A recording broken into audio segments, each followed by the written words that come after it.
ধৰিব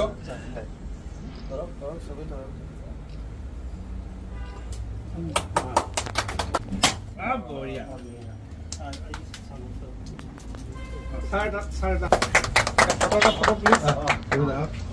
ফটো এটা লৈ যাওঁ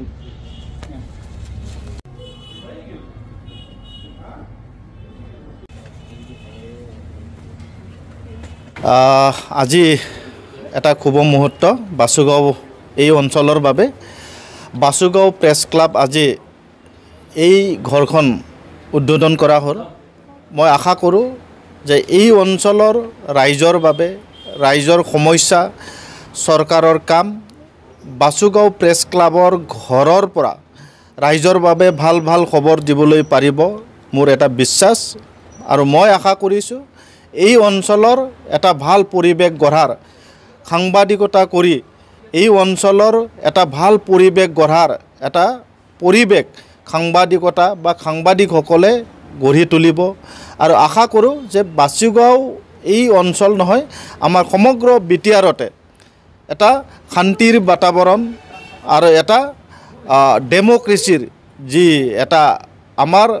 অধিকাৰ সেই অধিকাৰটো সাংবাদিকতা তেখেতসকলে দাঙি ধৰিব আৰু আশা কৰিছোঁ বিটিআৰ অঞ্চলত এইবাৰ যি সাংবাদিকসকলৰ আমি যি চৰকাৰৰ তৰফৰ পৰা সহায় আৰু সহযোগিতা দিয়াৰ বাবে চিন্তা চৰ্চা কৰিছে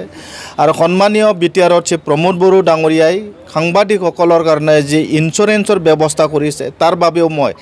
সন্মানীয় বিটিআৰৰ চিফ প্ৰমোদ বড়ো ডাঙৰীয়াক ধন্যবাদ জ্ঞাপন কৰিছোঁ তাৰ লগতে এই বাসুগাঁও প্ৰেছ ক্লাবৰ আমি